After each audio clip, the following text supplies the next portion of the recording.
예, 두 번째 시간 들어갑니다. Recording in progress. 예, 계시록 3장 14절부터 빨리빨리 해야 되겠네. 라오디게아 교회의 사자에게 편지하라. 아멘이시요 충성되고 참된 증인이시요 하나님의 창조의 근본이시니가 이르시되, 이렇게 표현이 됐는데, 예수님 자신이 지금 여기서 계시록에서 증인이라고 한 이 예수님은 그 영으로 오신 예수님이에요.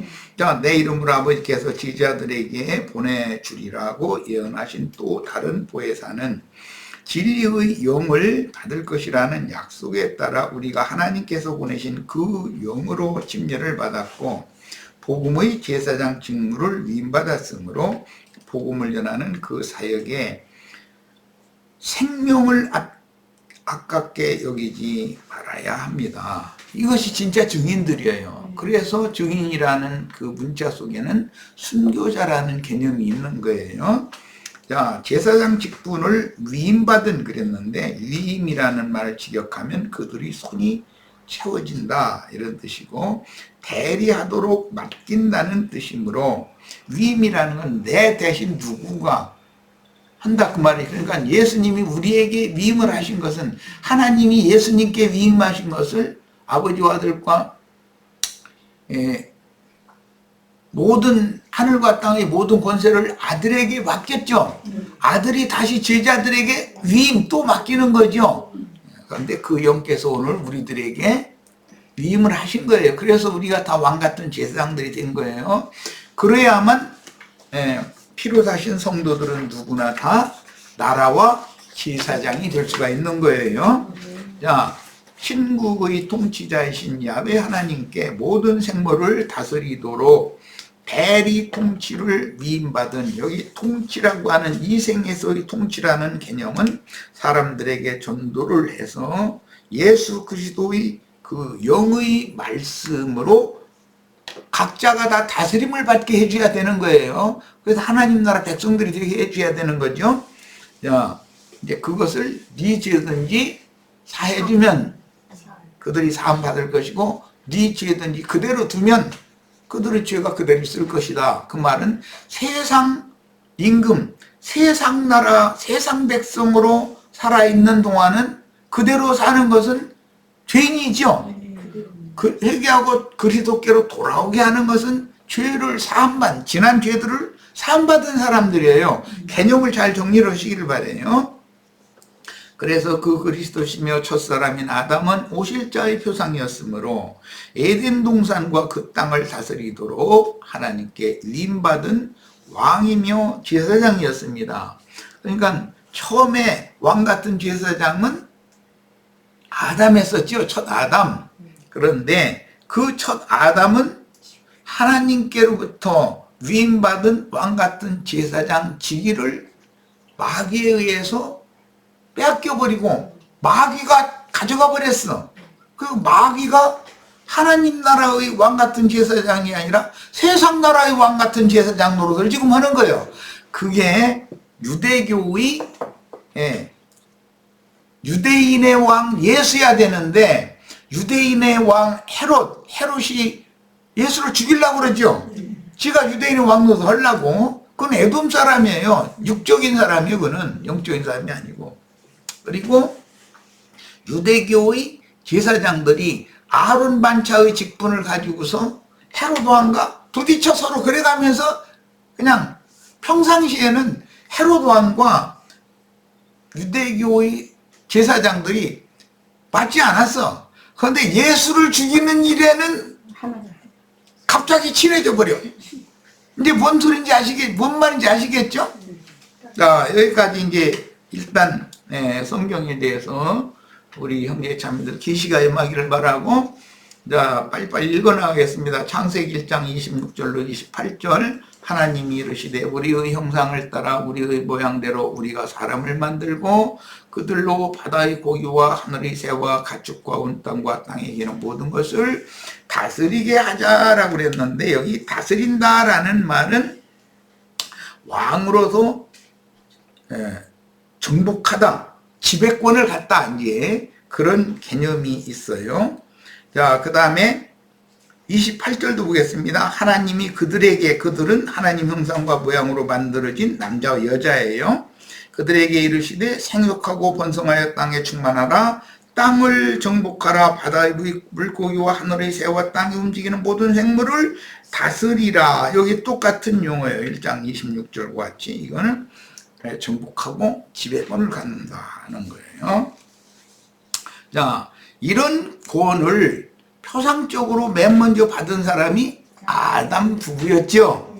그런데 그들은 예표의 사람일 뿐이기 때문에, 오실자에 대한 표상일 뿐이기 때문에 예수님과 교회 중에 이기는 자들이 궁극적으로 이 권세를 받는다, 그 말이단 말이야. 예, 어렵게 나갈 것 없이 빨리빨리 넘어가겠습니다. 자, 창세기 2장 15절, 여호와 하나님이 그 사람을 이끌어 에덴 동산에 두어 그것을 경작하며, 경작하는 건 천국 농사하는 것에 대한 상징이에요. 아담은 중요한 건 지키게 했다는 거예요. 이건 울타리를 쳐서 파수한다는 뜻이에요. 에덴 동산에 울타리를 쳐놓고 그걸 지켜야 된다 이거예요. 그 왜 그러느냐, 이 지키게 하시며 이 말씀 때문에 성막 기물이 있는 곳에 이스라엘 백성들이라도 근접하면 죽이는 거예요. 지키는 직무를 받았다 이거예요. 자, 이제 더 나갑니다. 3장 16절. 또 여자에게 이르시되 내가 네게 임신한 고통을 크게 더하리니 네가 수고하고 자식을 낳을 것이며 너는 남편을 원하고 남편은 너를 다스릴 것이니라 할 때, 여기 다스리다라고 하는 이 용어는 앞에 다스리라 했던 그 라다라는 용어는 다른 용어예요. 구약에 다스림이라고 하는 것은 물리적으로, 육적으로 억압하고 다스리는 그런 것을, 개념이 그런 개념이죠. 예수님은 제자들을 억압하고 짓누르고 김정은이처럼 다스리는 거하고는 다르잖아요. 보호하고 공급하고 보살펴주는 다스림이기 때문에 왕노릇이라고 하는 개념이 예수님의 개념과 율법적인 개념이 완전히 상반된다는 걸 이해를 잘 하셔야 되겠어요. 남편이 돈도 안 벌어다 줘가면서 툭 하면 친정에서 돈 갖고 오라 주먹질로 가졌으면 그게 다스리는 게 아니죠. 그거는 완전히 김정은이 나라지 그거는. 그런데 엊그제 우리 기령계님이 오셔서 얘기하다가 세상 나라 김정은이 나라가 세상 나라 지옥, 생지옥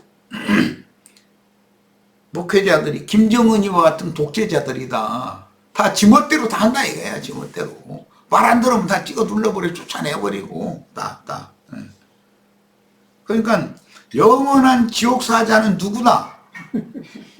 내가 내 입으로 얘기 안 해도 이제 세상 나라에는 김정은이 또 세상 나라에 또 이제 포악한 독재자들이지만 영의 세계에서는 유명하다 하는 소위 말하는 목회자들이라는 사람들이 영원한 지옥사자들이다 그런 말이에요.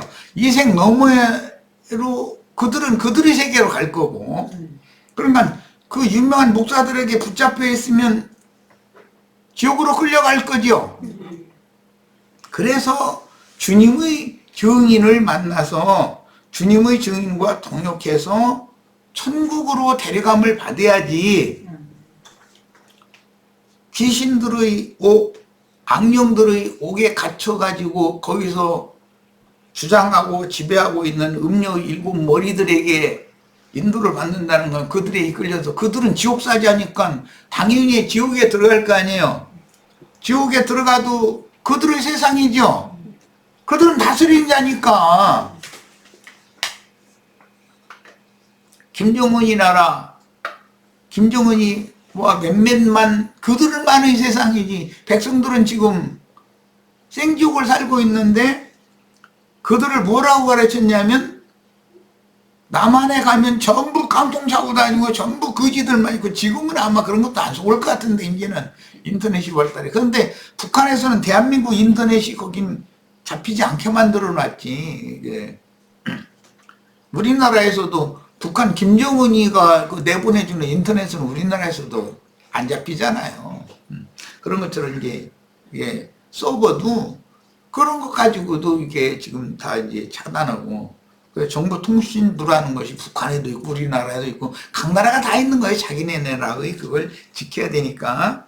야, 그런데 아직도 북한 아주 서민층에 사는 사람들은 남한이라는 데는 가면 거긴 생지옥이다. 거기 가면 다 굶어 죽고 다 아이들이 그냥 깡통 차고 다니고 다 그렇게 믿고 있다. 그러면서 김일성이 그 태양의 아들 김정은 수령께서 막 우리를 이렇게 잘 살게 해주셨다고 그러고 속고 있는 거예요.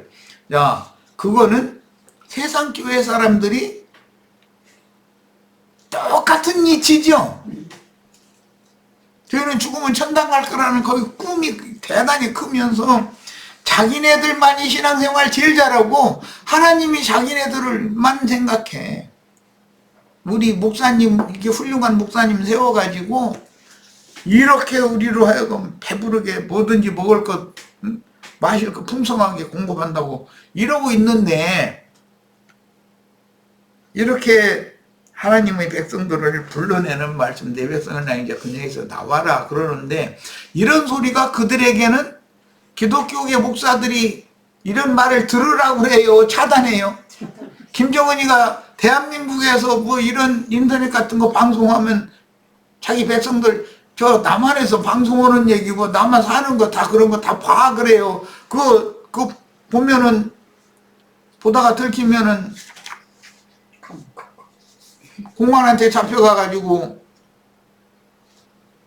고생하잖아요. 자, 목사들은 진실한 진리의 증거를 자기를 따르는 맹신자들에게 공개하려고 그래요? 듣지 말라고 그래요? 못 듣게 해요. 그런데 유튜브가 얼마나 발달을 해가지고, 이 인터넷이 발달해서 유튜브니 뭐 다른 어떤 이 매스미디어의 이 매체들이 모든 목사들, 어떤 유명한 심지어 절간의 중까지 다 나와서 떠드는 소리 듣고 싶으면 다 듣게 만들어놔 그랬어. 나도 형제가 이런 거 이상한 거 가르치는 것도 유튜브에 딱 들어가면 금기름 붓는 집이라고만 치면 다 나와. 그런데 목사들은 이런 걸 알아도 차단한다 이거예요. 당장 이 앞에 이제 그 친구, 내가 그 사람들한테 책 몇 권 돌렸더니 말이야, 딱 그냥 막아버리잖아. 예, 자기네들이 기득권을 지키기 위해서는 다른 어떤 진리 말씀을 접촉을 못하게 만들려고 이 짓을 한다. 그런데 그렇게 하는 것이 그게 독선이고 독재거든. 그러다가 그들을 맹신자들은 다 어디로 간다? 예, 마귀하고 사자들을 위하여 예비한 꺼지지 않는 불에 같이 데리고 가니까 이게 문제단 말이야. 자, 이제 오늘 할 얘기는 이제 다 했어요. 그러니까 자, 여기로 가겠습니다. 사도행전 다음 페이지 7페이지로 갑니다. 미가서 3장 8절부터 봅니다. 미가가 하나님의 이제 영으로 충만해져 가지고 이스라엘에게 지금 내가 말한 것과 같은 얘기를 하는 거예요. 오직 나는 여호와의 영으로 말미암아 능력과 정의와 용기로 충만해져서 목숨 내는 거죠. 미가 선지자는 야곱의 허물과 이스라엘의 죄를 그들에게 보이리라 그랬어요. 오늘날 말은 기독교를 막 치는 말을 하는 거죠. 말하자면, 자, 사도행전 7장 55절 56절 스데반이 인간적으로 그런 게 아니에요. 성령이 충만하여, 미가 선지자가 하나님의 영이 충만해가지고 그렇게 했던 것처럼 나는 여호와 영으로 말미암아 그런다 했잖아요. 그런 것처럼 스데반이 성령으로 충만해가지고 이제 이 말씀 쭉 이어나가는 걸 보면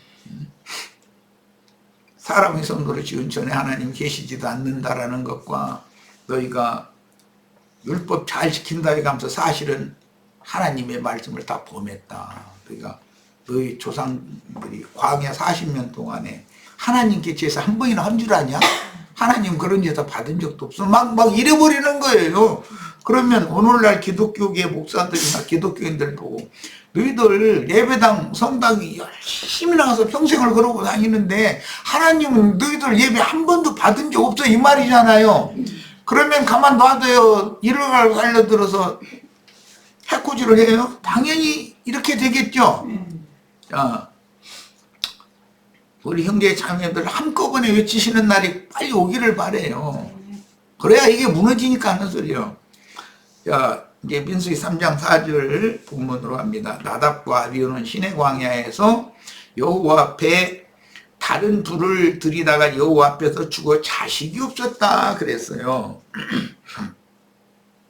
물론 그때 물리적으로 결혼해가지고 뭐 아내가 뭐 둘이 됐는지 뭐 결혼을 아직 안 했는지 그런 얘기는 자세히 안 나왔으니까 모르겠으나 자식이 없다는 것은 하나님은 이런 육적 자손이 퍼져나가는 걸 원치 않았다라는 것을 우리는 깨달아야 되겠다는 거예요. 그래서 나답과 아비후 대신에 셋째 넷째인 엘르아살과 이다말이 아론 앞에서 제사장 직분을 행하였더라 그랬어요. 유대교 자칭 유대인의 회의에서 인수는 많이 늘어나지만 하나님이 보실 때는 거기는 천국의 후사들이 없다 이거예요. 그들은 전부 지옥 자식들이니까 자식이 무자한 거죠 거기는. 그 말이요. 엘르아살과 이다말이 제사장 직분을 이제 순결해서 한다라는 말은 영적인 성도들이 영의 말씀을 깨달은 사람들이 영적인 참 유대인이라는 것은 이면적 유대인이야지 표면적 유대인은 그건 안 되죠. 이스라엘이라는 것도 혈통적인 이스라엘이면 안 돼요. 참 이스라엘이어야 되는 것이지. 이것이 나눠진다는 얘기를 하는 거단 말이에요 지금. 자, 성막 봉사 때 하나님께서는 오직 본제단이 석쇠에 버려놓는 숯불, 즉 숯은 연기가 안 나죠. 성소와 지성소 사이에 막혀있고 그 바로 앞에 금제단, 분향단이 있는데 거기다 연기 풍풍 나는 생장작 타는 거 갖다가 거기다 갖다가 분향하면은 연기 빠져나갈 데도 없고 하나님 연기 마시다 재채기에다가 이제 돌아가셔. 그러겠죠? 그래서 제단 위에 불로 재물을 태우라고 돼 있지 땅에 불로 태우라고 돼 있지가 않죠. 우리들이 음식 먹으러 갔어 예를 들어서 그럼 이제 오늘 뭐 고기 좀 먹읍시다 그래가지고 이제 고기를 먹는데 냄새가 풍산하는 것도 고사치고 간에 무언 너무 그 화력이 없는 무슨 이상한 뭘 태워가지고 하다 보면 그 몇 사람 앉은 데가 연기가 가득 차면은 에이 안 먹겠다고 얼마치 했느냐고 싸달라고 집에 차라리 구워 먹고 말겠다고 그러고 다 가버리겠죠. 그런 거 한번 생각해보라 이거예요. 네 겹의 포장으로 덮여있는 성소 안에서 연기 풍산하고 앉았으면 되겠어요? 그러니까 성경에 보면 성전에 연기가 가득하여 제사장들 들어갈 수가 없었다고 돼 있죠. 그러면 그 연기가 왜 가득하겠어요? 숯불이 아닌 다른 불로 갖다가 거기다 헌혈식 내는 제사장들이 그 짓을 한 것을 상징적으로 하는 말이다 이 말이에요. 왕국 시대에도 제사장들이 나답과 아비후가 하던 짓을 했다는 말이에요. 성전에 연기가 가득하면 들어갈 수 있어요 없어요? 하나님 만나러 못 들어가는 거예요. 자, 이런 것이 성경에는 요소요소에 이렇게 비밀스러운 말씀이 기록되어 있습니다. 자, 이제는 무자하였다라는 말만 보겠습니다. 나답과 아비후에게 자식이 없었던 것은 자연적인 불임의 결과일 수도 있죠. 뭐 자세하게 나답과 아비후의 아내들은 말이야 잉태를 못했다 뭐 그렇게 써있지는 않지만 어쨌든 자식이 없이 무자하게 죽었다는 말은 장가를 안 갔거나 장가를 갔어도 아내가 불임 증상이 있었거나 문제가 있었겠죠. 자, 생육하고 번성하는 것이 하나님께서 내려주시는 가문의 복으로 여기던 셈족인 히브리인들의 사고와 신앙적인 복이라는 개념에서 나답과 아비후에게 임한 오만 징벌과 그들이 후사를 보지 못하고 죽은 기록은 단순히 우연이 아니고 야훼께에 대한 반역을 징벌하신 것이니 율법제도의 신앙에 열성이 특심한 종교 지도자들에 대한 심판을 암시하는 말씀이다. 육신적인 사람은 아무리 많이 모아놔도 그들은 천국 백성이 아니면 소용없는 거죠. 그럼 다 무자한 거죠. 날마다 강대상에서 말씀씨를 잘 뿌렸어. 그런데 천국 자녀는 하나도 생산을 못했어. 그럼 무자한 거예요. 그 얘기단 말이에요. 자, 사무엘하 18장 18절을 인용했는데 봅니다. 압살롬이 살았을 때, 압살롬 반역자예요. 자기를 위하여 한 비석을 마련하여 세웠으니 이는이란 한 비석을 세워놓은 것은 가묘를 한다고 그러죠. 그가 자기 이름을 전할 아들이 되게 없다고 말하였습니다. 그러니까 자식이 아버지 장사한 다음에 비석을 세워줘야 정상이지, 자기 무덤 비석을 자기가 세워놓는 건 비정상이잖아요. 그럼 뭔 뜻이에요?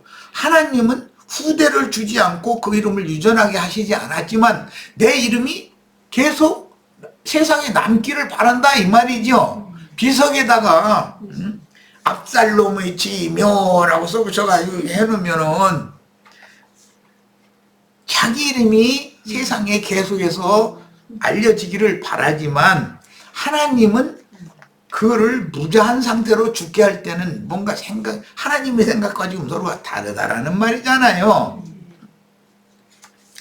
그러므로 자기 이름을 기념하여 그 비석에 이름을 붙였으며 그 비석이 왕의 골짜기에 이제까지 있고 그것을 압살롬의 기념비라 그랬어요. 압살롬의 기념비는 반역자를 기념하는 비석이 되겠죠, 이제. 그런데 아들이 아버지 애통해 가면서 아버지 저 이제 곧 몇십 년 후에 더 뒤따라갈 때니까 저희들 불쌍히 여시고 잘 보살펴 주세요 해가면서 아들이 아버지 묘에다 비석을 세워야 정상이잖아요. 그런데 지가 진묘를 세워, 자식이 세워야 될 것을. 그런데 그게 압살롬의 기념비라는 거예요.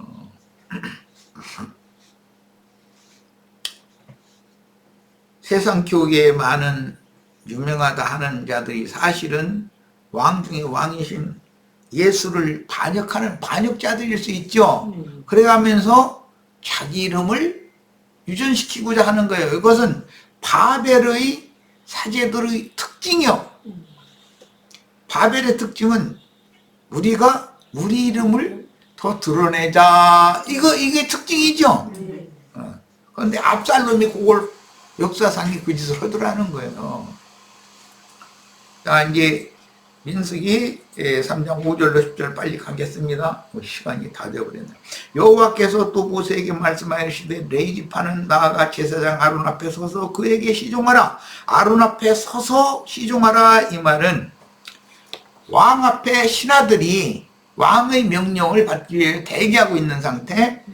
옛날에는 이제 주인과 종은 이제 그게 굉장히 차별이 있었기 때문에 주인의 말씀을 듣기 위하여 종이 서 있는 상태, 그런 상태를 말하는데 시종한다라는 이 말이 구약의 율법 제도를 실행하는 기독교계는 당회장 목사에게 부목사는 시정하고 목사 뺏어서 시종하는 상태죠. 왜? 그 사람이 목줄 쥐고 있으니까. 당회장 목사가 부목사들 월급을 주는 거에 따라서 먹고 살 수 있는 거잖아요. 월급 안 줘가면서 아무개 목사 이리 와봐, 아무개 전도사 이리 와봐, 지금 교회 재정도 어렵고 그렇다는데 좀 어디나 개척 좀 하든지 해야지, 뭐 했으면 좋겠어, 교회 형편이 안 되네, 이러면은 내일부터 나오지 말라 그 말이잖아. 그럼 목줄을 쥐고 있는 거요, 당회장 목사가. 그런 상태가 율법적인 앞에 서서 시종하는 상태다 이거예요. 그런데 나도한 형제 앞에서, 우리 형제 자매님들 내 앞에 서서 두렵고 떨리는 마음으로 벌벌벌 떨어가면서 시종하라고 그러면은, 에이 그 미친놈하고는 나 이 교회 생활 안 해 그러지, 여기 붙어 있겠어? 그런데 세상 교회에서는 그 목줄이고 너무 당연한 거예요. 그게 그 목사를 떠나면 죽는 줄 알아. 그 목사를 떠나야 되는데, 그런 목사는 김정은이를 버리고 중국으로 탈퇴를 하든 파키스탄으로 갔다가를 오든 월남으로 갔다가를 오든 해서 돌아서 우리나라로 오든 미국으로 가든 뭐 이렇게 서방세계로 가야 광명 찾아가는 건데, 거기 갇혀 있어 가지고는 이건 아무것도 안 되는 거예요.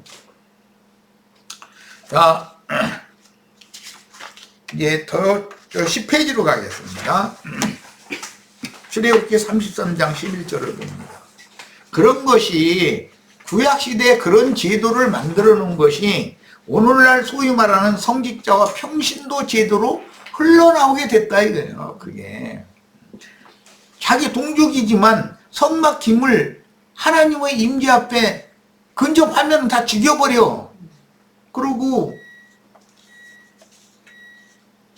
또 직무를 행한다는 것이 아론 앞에 서서 시종을 하게만 만들어. 그러니까 아론이 말 한마디면 모든 게 다 아론에게 달렸죠. 그런 것을 아론 반차라고 그래. 그래서 그걸 예수님이 폐하러 오셨다는 것을 알아야 된다 이거예요. 자, 이해를 돕기 위해 출애굽기 33장 인용했는데 보겠습니다. 사람이 그 친구와 이야기함 같이 여호와께서는 모세와 대면하여 말씀하셨다. 그런데 모세는 하나님의 얼굴을 보지는 못했죠. 왜 그랬어요? 여호와 앞에 대면할 때 수건을 쓰고서 대면을 했죠. 여호와를 직접 보면 죽는다 생각하니까. 자, 모세는 진으로 돌아오나 그 수종자 눈의 아들 청년 여호수아는 회막을 떠나지 아니하였다. 여기서는 이제 수종자라고 말씀이 나왔어요. 시종하라는 말과 수종자라는 말이 다르다는 걸 지금 말씀드리려고 그래요.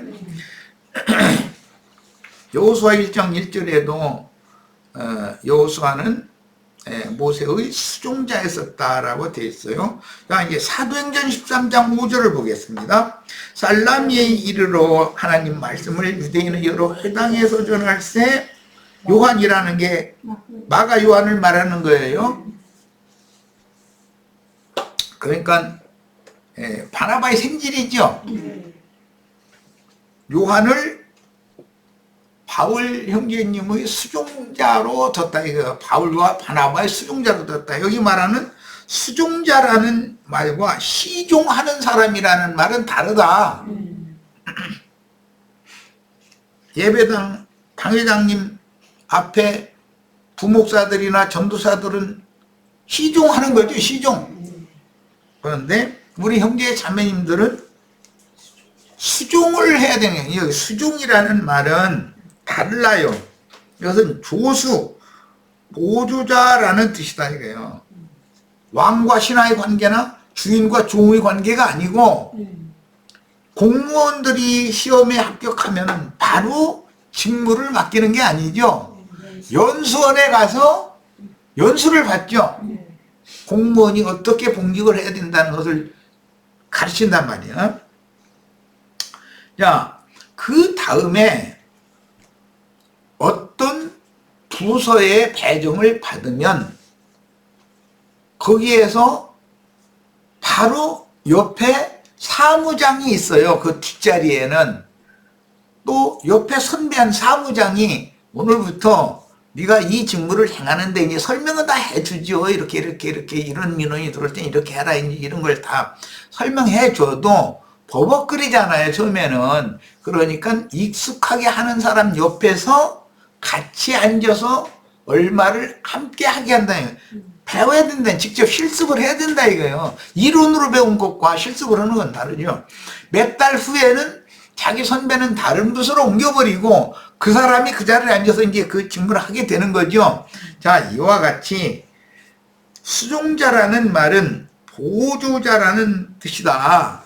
그러니까 보조자는 수습 연수받는 중이다라는 말인 것이지 그 사람이 누구 앞에서 종처럼 이렇게 한다는 말이 아니다 이거예요.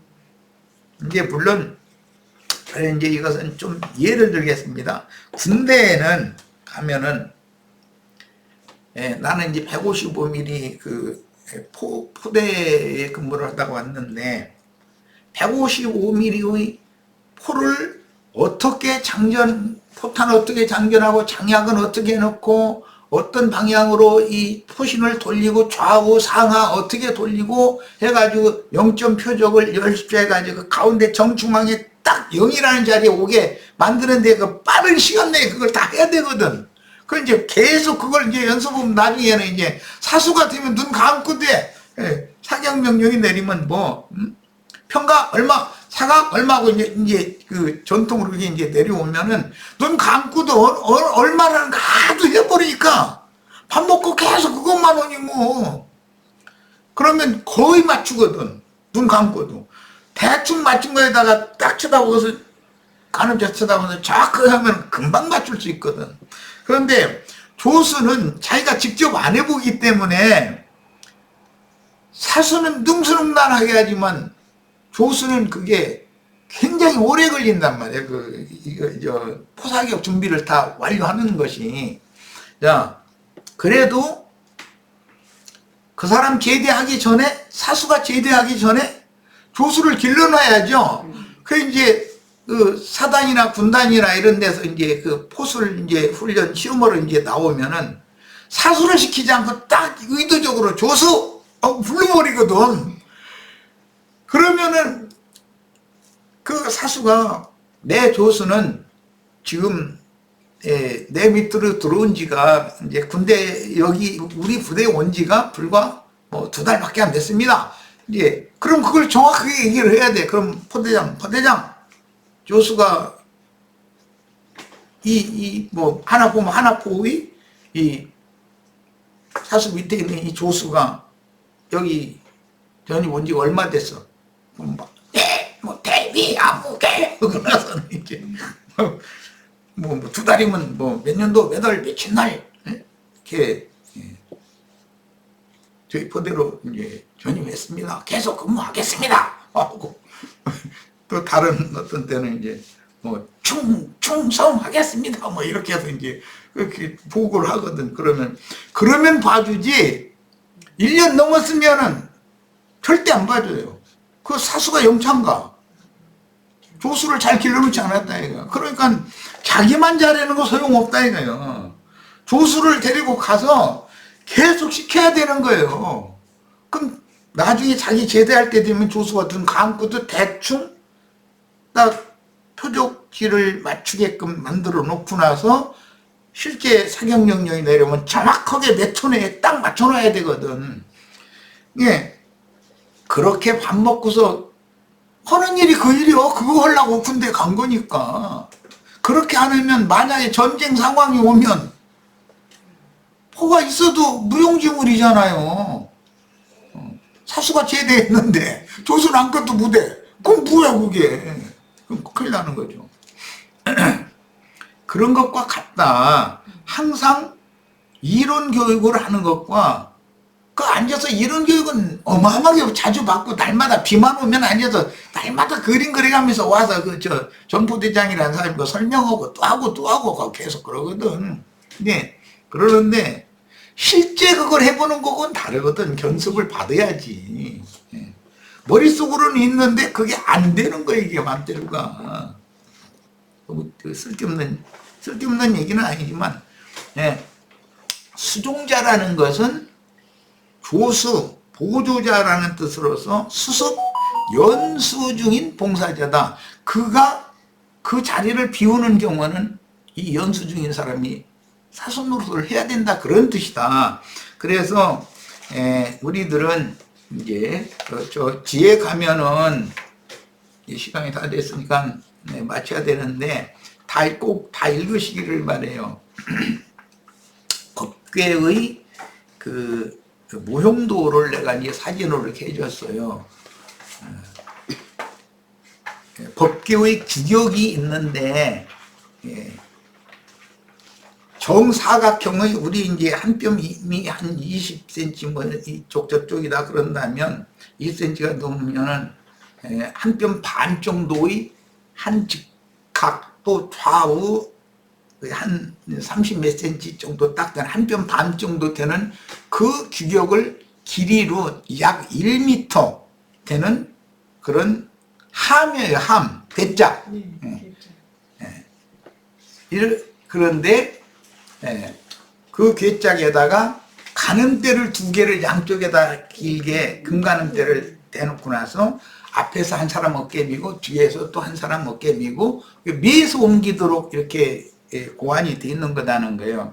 그런데 고아자손들이 성막의 성소와 지성소의 기물을 다 어깨에서 메고 옮기는데 이스라엘 진영의 한 중앙에 따라가지요. 지난 시간에서 충분히 말씀드렸어요. 한 가운데 따라가는데 그보다도 유다지파보다도 맨 앞에는 언약궤 법궤가 가는데 두 사람이 메고 간다 이거예요. 앞에. 그러니까 증인들은 많지만 하나님을 예수 그리스도를 직접 다음 단계로 더 옮기는 그 직무를 하는 둘은 대표다. 이게 고아자손 중에서도 대표다. 그런데 그것은 고아자손이 매라고만 돼 있지 고아자손 중에 누가 매라고는 해놨지 않았다는 거예요. 그래서 내가 이제 오늘 증인들은 오늘 우리 형제 자매님들이 다 예수에 대하여 증거하는 증인들이 되셔야 돼요. 증인들이라는 건 여러 가지 이제 개념이 있는데 레위인들이 이제 재판장도 아론 자손 제사장들은 재판장 노릇도 하기 때문에 레위인들은 서기 노릇을 하는 거예요. 재판장은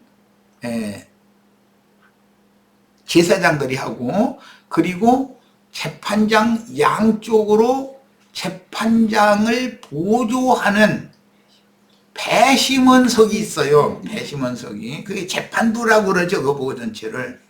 배심원들은 장로들이에요. 그 성읍의 장로들이 있고 그 성읍의 장로들은 배심원 노릇을 하는 거예요. 그리고 재판장은 배심원들의 말을 다 들어보고 나서 판결을 최종 내리는 사람이잖아요. 그런데 그 모든 재판 과정을 글로 다 적어서 서류 작성하고 뭐고 조사한 거 이런 거 다 재판장 보라고 이렇게 글로 해서 서류 올리고 하는 일은 레위인들이 하는 거예요. 자, 이런 이제 구약 시대의 이스라엘의 생활에 대해서 이해를 하시기를 바래요. 자, 오늘은 이제 말씀을 마치고 나머지 오늘 다 읽지 못한 그 한 두세 페이지 남았는데 그거 다 읽어보시면 오늘 우리들은 교회 생활을 어떻게 적용을 해서 잘 할 수 있을까를 내가 설명하지 않아도 이제 충분히 아실 수 있을 거예요. 자, 오늘 집회 모두 마칩니다. Recording stop.